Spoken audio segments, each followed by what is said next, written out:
अमृत महोत्सवाच्या निमित्ताने परमपूज्य गुरुमाऊलींचे भव्य आगमन.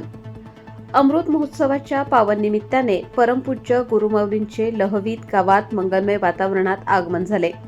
गुरुमाऊलींच्या आगमनामुळे परिसर भक्तिमय आणि आनंदोत्सवाच्या वातावरणाने भारावून गेला आहे.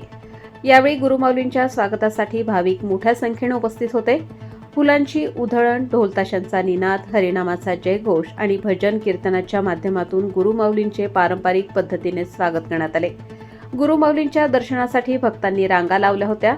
अमृत महोत्सवानिमित्त विविध धार्मिक व सांस्कृतिक कार्यक्रमांचे आयोजन करण्यात आले असून अखंड हरिनाम सप्ताह, प्रवचन, भजन, कीर्तन, सेवा उपक्रम व महाप्रसाराचे आयोजन करण्यात आले आहे. गुरुमाऊलींच्या मार्गदर्शनामुळे भाविकांना आध्यात्मिक ऊर्जा आणि नवी दिशा मिळणार असल्याची भावना उपस्थितांमधून व्यक्त करण्यात आली. या सोहळ्याला मान्यवर, साधू संत, स्थानिक नागरिक व भक्त मोठ्या संख्येने उपस्थित होते. अमृत महोत्सवाच्या माध्यमातून समाजात भक्ती, सेवा व सद्भावनेचा संदेश देण्याचे कार्य गुरुमाऊलींच्या प्रेरणेने घडत असल्याचे आयोजकांनी सांगितले.